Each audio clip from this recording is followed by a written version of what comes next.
Good afternoon, everybody. If you just give us a few more minutes to see if we get anyone else to come in.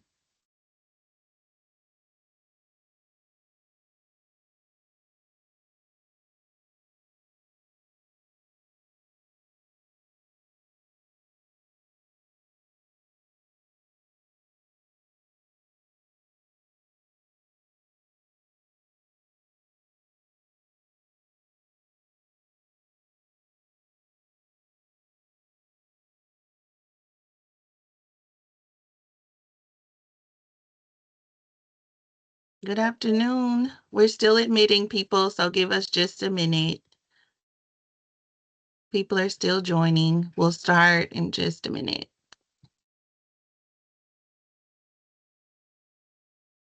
And we are recording this webinar today. So if there's anything you missed or if you want to review it, we will be sending that out as soon as it is uploaded to our YouTube channel.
Okay, I think we can go ahead and get started.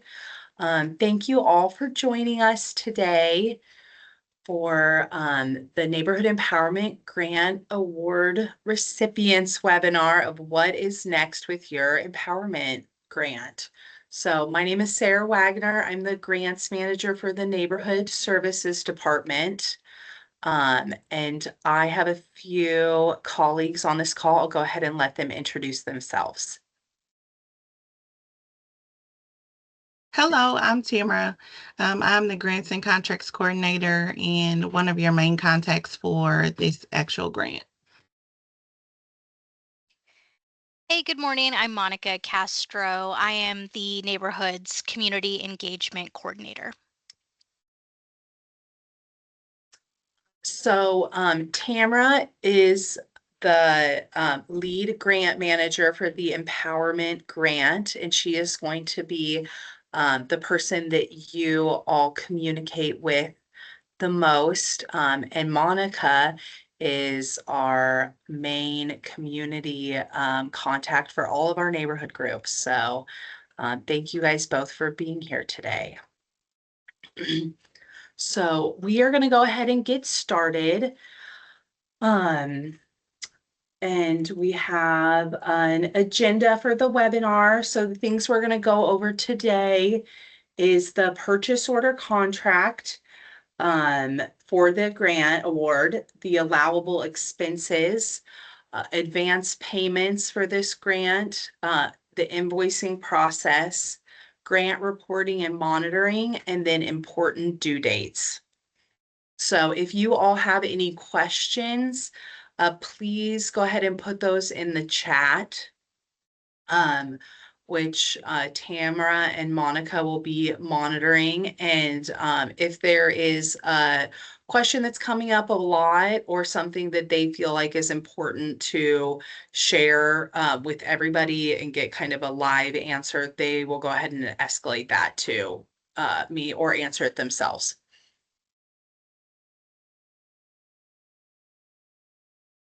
Okay, so First of all, this grant, for the contracts for this grant award, we have moved our contracts to PO or purchase order contracts. So this replaces any paper or PDF contracts that we've used in the past. So, if you've already gotten your PO, a confirmation would have been emailed to you and should be kept for your records. There's a sample of that email. It's an automatic email that goes out through our procurement department and our accounting system. So, and that had all of the documents that you all submitted for your grant contract and a copy of the terms and conditions for the grant, which I also sent you all this morning. If you need another copy of that, just let us know and we can get that to you. So, but I would recommend looking over the terms and conditions just so, you all know what you're getting into with the grant. It is just a standard kind of boilerplate contract. So there's no like negotiating any of that, but it's pretty standard and nothing crazy in there. And we'll go over the other requirements of the grant today. So, what is allowable on the grant? So first and foremost, your budget that you submitted with your grant project is your number one reference for this grant. That is part of your contract. Um, and everything that you put in that budget is what you can spend or what you can, spend the grant funds on.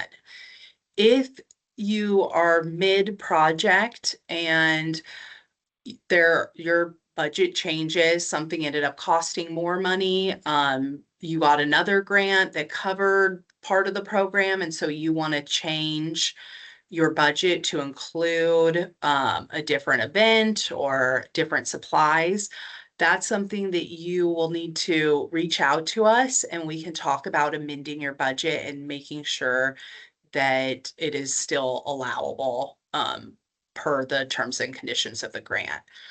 So, all and just generally for the neighborhood service department's grant funds, we do not allow fees or interests.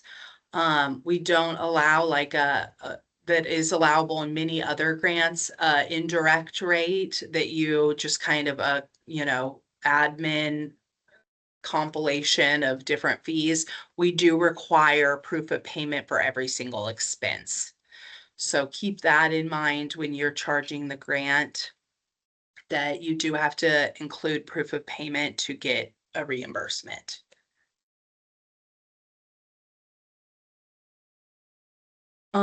So this grant has an option for advance payments. And to receive the advance payment for up to 50% of your grant, you have to request that in writing to myself or to Tamara. And so when it just needs to be an email. It does not, in the past, we had required a formal request on letterhead, and we do not require that anymore. So even a simple email just requesting the funds will be acceptable. And once we receive that request from you, then Tamara will send out a document, a docu-sign for you to fill out and agree to the terms of the advance payment, which is pretty much that if you do not follow the grant terms, that would need to be reimbursed back to the city. So once you do receive that advance payment, we require we still require invoices and proof of payment for that advance amount. So once you start submitting us invoices, we review those invoices, and say your advance amount was $10,000. You send us an invoice for $1,000. We then just file that as charges against your advance. Now, if you, send us an invoice for $11,000, we will review that and then make a payment to you of $1,000 since you charged over the amount of the advance. But we keep, expenditure lists for all of our grantees. So if there's ever a question of where am I, how much do I have left in the advance, that's something we can also answer for you. And we recommend that you keep that for your accounting and financial needs as well, of how much you've expended on the grant.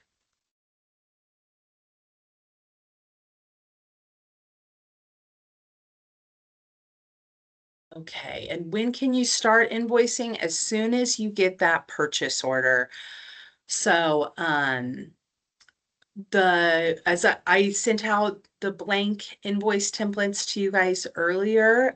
If you have not received the customized invoice with your budget line items in the invoice, we will send that to you in the next few days. We're just catching up from all the contracts that we submitted, but that'll kind of make it easier then for you to follow invoicing us for those budget line items.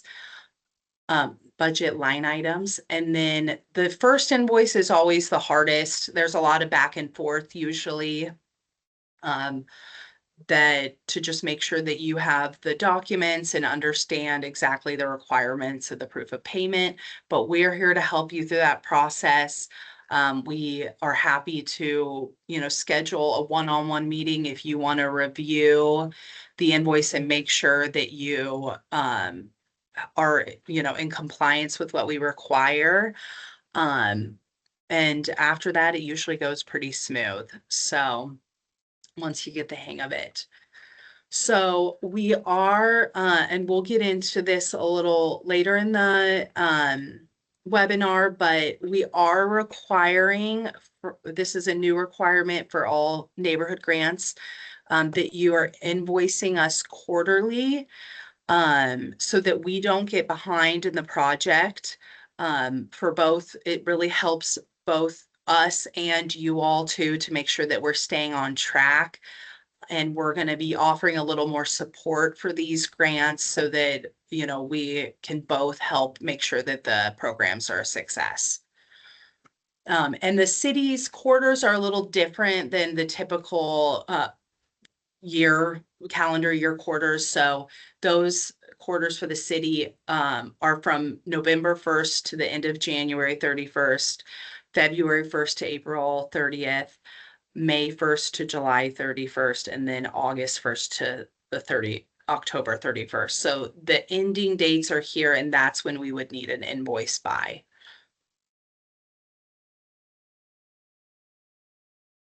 But that to be said, please invoice us as often as you need. So if you are paying for a staff salary and you need to invoice us after every payroll, every 2 weeks, that is perfectly okay with us. We try to turn those around as fast as we can. We know that most nonprofits work on a tight cash flow. So, we really try to be as responsive to that as we can. How do we prepare an invoice? You want to gather all the proof of payment, so what you spend the grant funds on. Receipts and paid invoices are the easiest things to submit because that is just one document and shows us right away that you had an invoice, you paid for it. Sometimes on some of these projects, you have like a bid from a contractor, or for, a website. Some of you have the websites in your grant budget, so it might be a bid or a contract for that.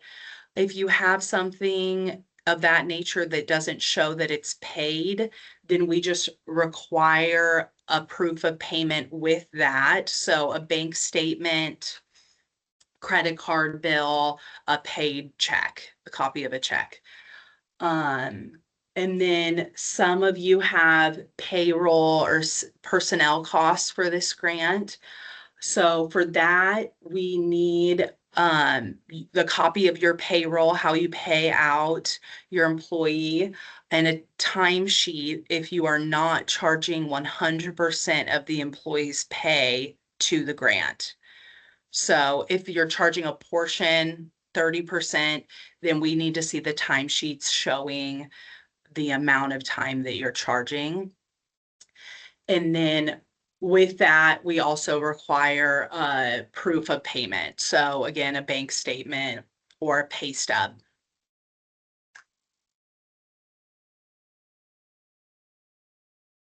So the proof of payments, this is kind of the hairiest part of invoicing.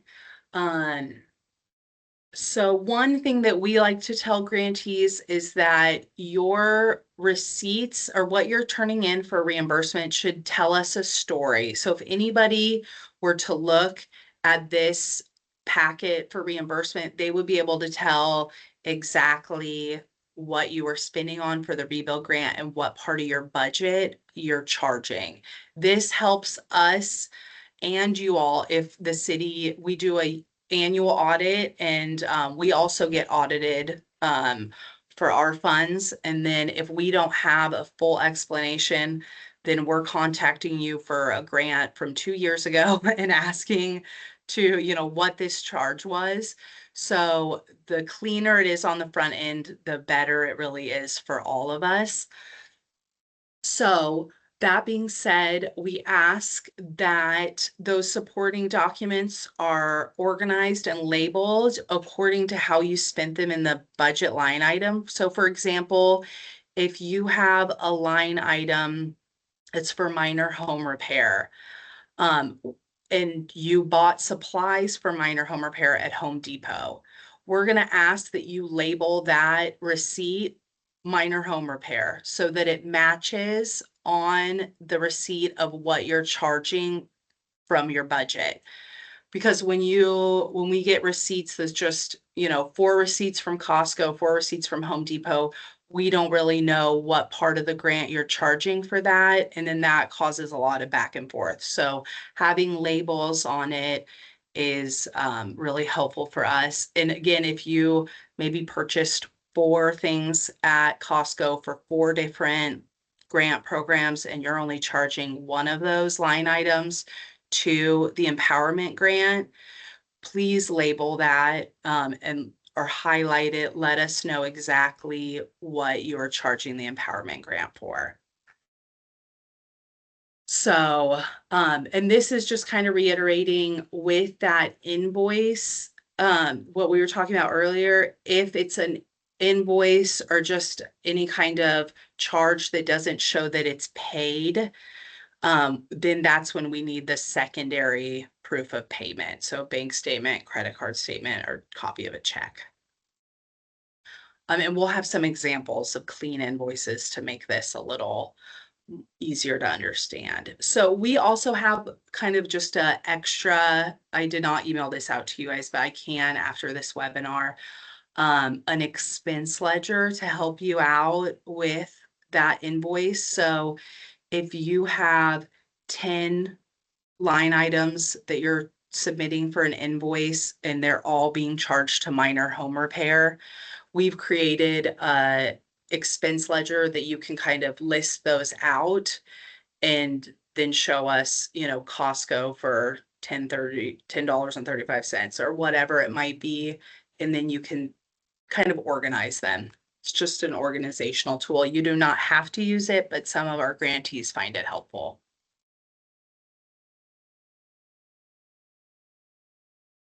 Okay, so I'm going to stop sharing for just a moment to pull up Adobe and show you all some examples of some clean invoices that we have received for empowerment grants. Okay. Okay, so this is the first one. And you can see this is similar to the invoice I sent you all this morning. So this has the expenses. This is the budget of this grant. It has the amount that it's been budgeted for the entire grant program, and then what they're charging the grant for this month. So there was a $2,700 charge. And then please note this is signed and dated. We require that for all invoices. And so this is an example of a neighborhood group who they created their own invoicing page because their contractor did not give them one. So that is another thing that you can do to really make it clean and understandable. And it's, good financial practice for your own records as well.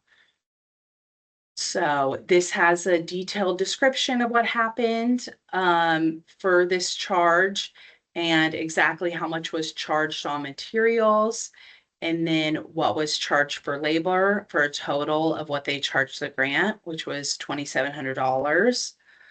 And then here is a stamp saying that it's paid.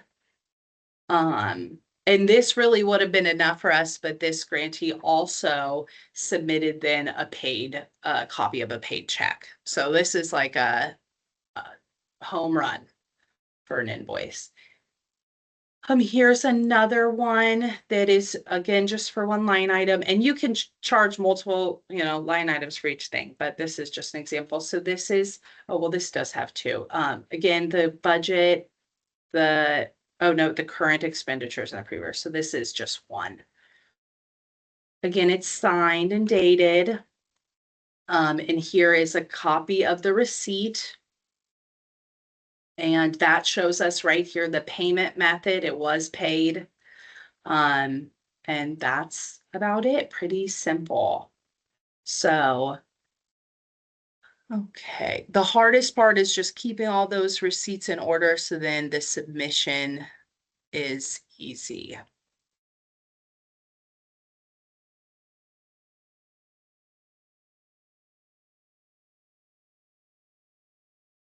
Okay. Once you have your invoice ready, we ask that you just email it in. You attach all the documents to an email, the invoice template, the ledger if needed, receipts, invoices, bank statements.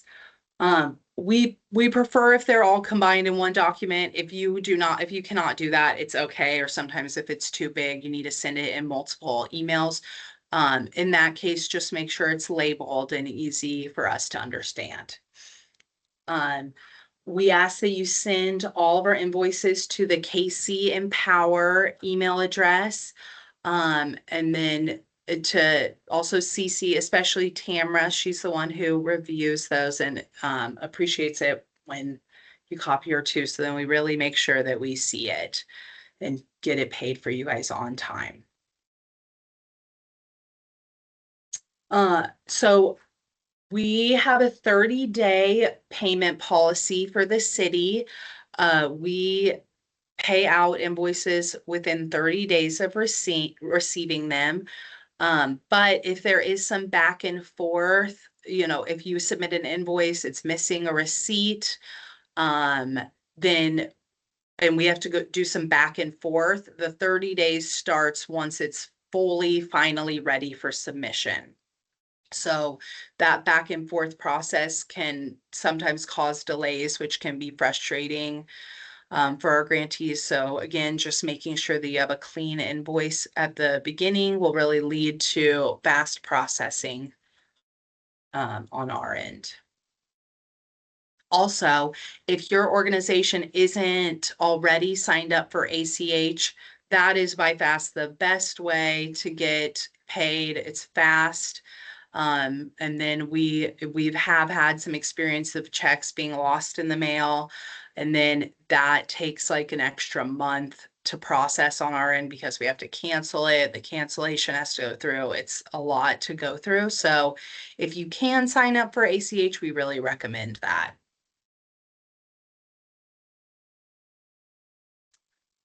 Okay, things that we will not accept on the invoices, unsigned or undated invoices, loose receipts that are not labeled, um, bank statements that are just sent to us without any indication of what's been charged to the grant, incomplete payroll or salary information, or any item that just does not have that proof of payment.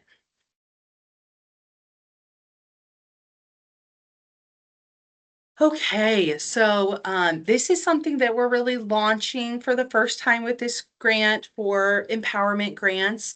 We are doing quarterly grant reporting. This is just so that we can get some data from your guys' experience with the neighborhood empowerment grants. And this really helps us to advocate for continued and additional funding for this program. So we really appreciate the reporting part. We know it's another thing to ask for, but it really is important. So we've set up the form. It's just an online Microsoft form. And again, I sent that out this morning. If you need another copy, let us know. And it is just a few questions that asks about how often your neighborhood group is meeting, how you've used the funds, what the biggest needs for your neighborhood are. And those are also due quarterly.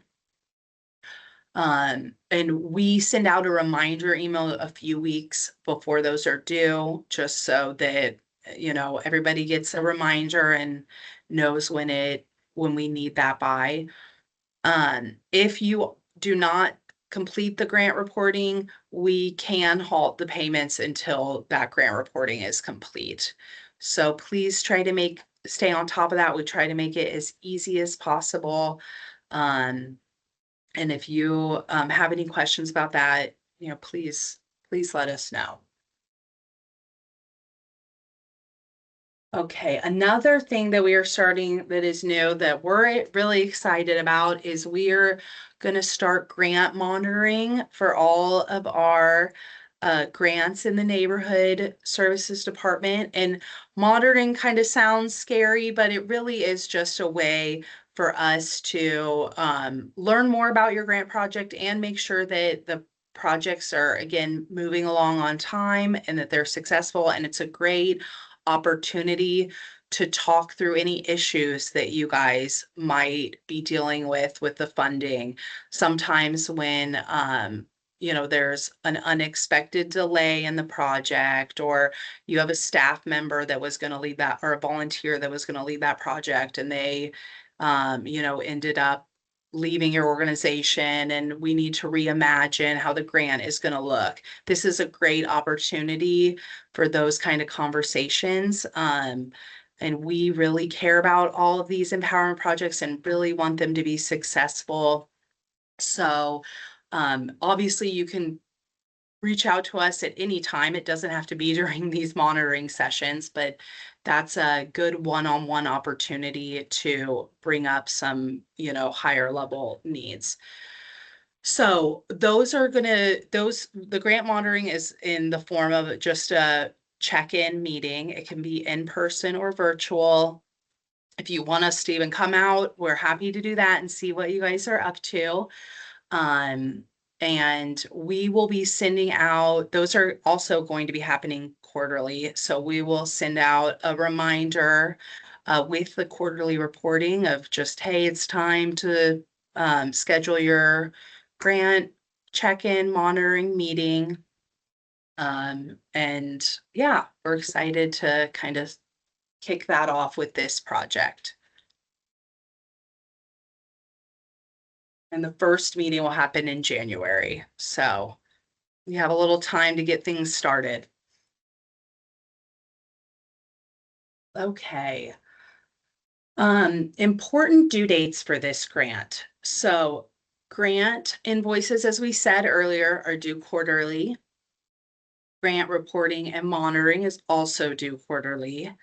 This grant will end on July 31st, 2025. So that's a 9-month grant period. If you do need an extension, you can request that and we will need to approve that.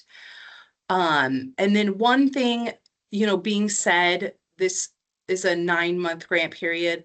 We are planning on opening the grants an annual grant application similar. We're really trying to line up this program similar to our NTDF program. I know a couple of you on this call are really familiar with that program.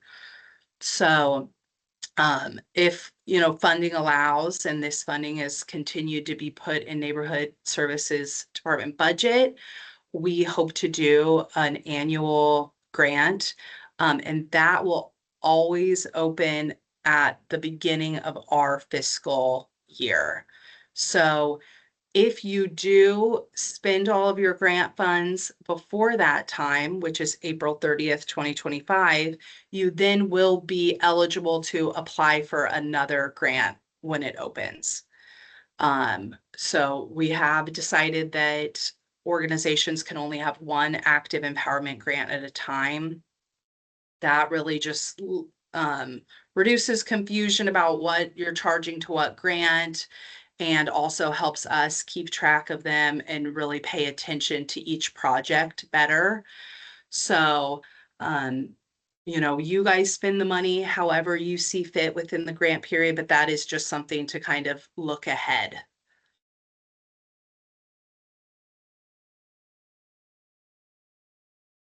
Okay, and that is all we have for kind of the intro to the grant. Or Tamara or Monica, were there any questions that came up, or has everything been answered in the chat?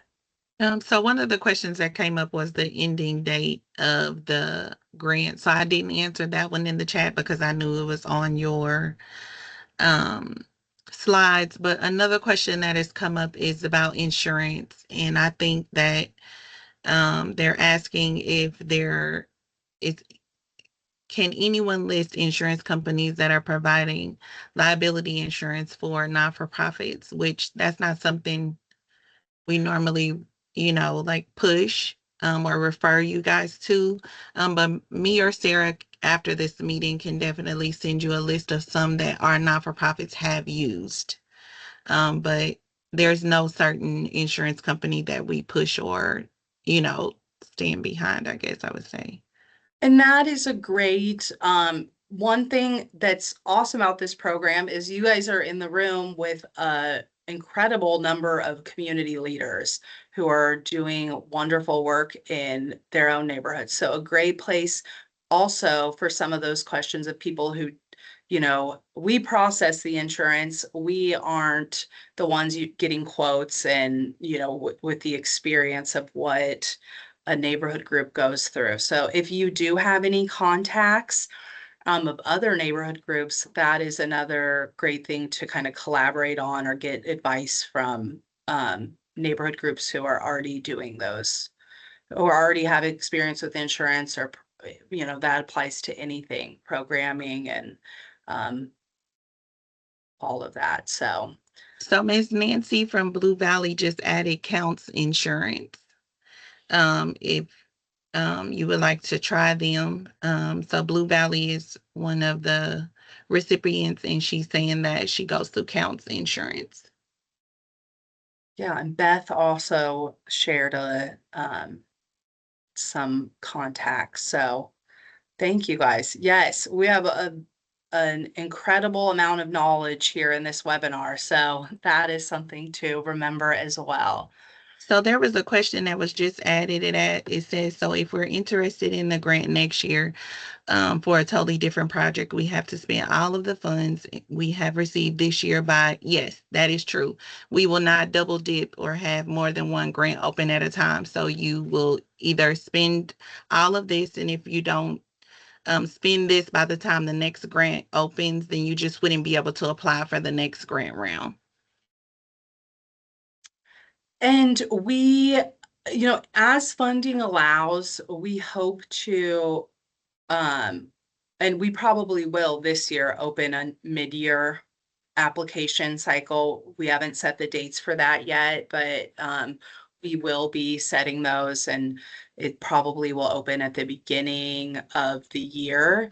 And that could be true again for next year. This is just such a new grant program that we don't, um, it's still, it's still growing, and council hasn't, every year when we take our budget before council, they can really decide, the council members and the city manager can decide what's in our budget. So we are continuing to push for this funding. We think it is really important. We know you all do too. And we will continue to open application rounds as funding is available and try to do 2 per year. But it is not set in stone at this point, is what I would say.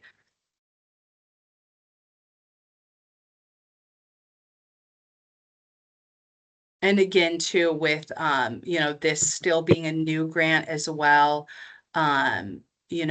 we hope every cycle to get better on our turnaround time for contracts, and as our grantees also become more familiar with it and our requirements of having some tighter turnarounds so that the grant periods align better with our fiscal year. So there was Sarah, there another was a question asking if I'm sorry, Monica, did you want to take that? I I was gonna say, yeah, there was a question from Rob Ryman. Sorry if I Yeah, that's what I mispronounced was your about to name. answer. Yeah. It says if a portion of the grant is paid to a different city department, public works, water meter fees, can payments be made directly to them? They Um, cannot. I would Oh, say, sorry, sir. no, it's okay. Typically, we don't make payments out to, contractors in the grant. But Rob, since that's a city department, we can talk about that. Um, if you want to shoot us an email, or, we can schedule a call. Um, since you're working with Public Works as well, that might be something that would be easier to deal with directly with them. I'm not sure. I'm not sure, Sarah. There's a question asking if the chat can be emailed. It will also be a part of the like recording, right? I don't know, but I do think that we will try to download a copy of this chat. I've never done that before, but we will definitely try and um get you a copy of it if we can. Somebody said that's the same question I asked and I got a different answer. I'm not sure what the question was. For what Is it the same question are you question? referring to? Oh, it says when I listened to the previous webinar, I couldn't see the chat. Okay, it's about the Oh, chat. okay.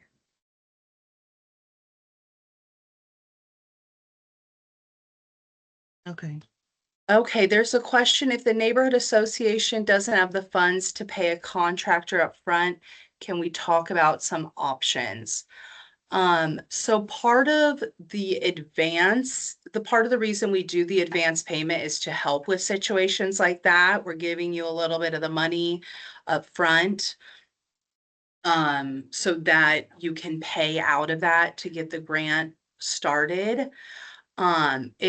If your need is greater than the advance payment, please reach out to us and we can talk about that, and see if maybe some fast invoicing could be, a solution, or see if we can, get creative on that.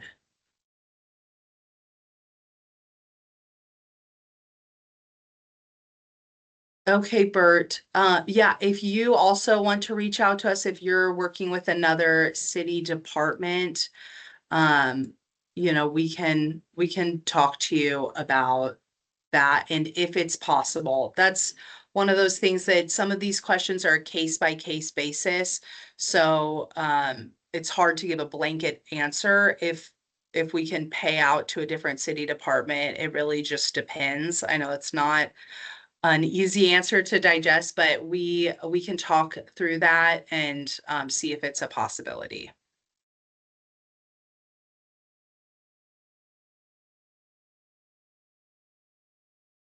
And so I put our contact information up on this screen. I did not put Monica's in there too. Monica, would you mind dropping your email in the chat just in case? Um, but really, if you have questions about the empowerment grant, Tamara and I are the ones to contact, and the Casey Empower email address. We both look at those. And Monica is really the one, if you have kind of more questions about your neighborhood group, that's what Monica would be a great person to reach out to.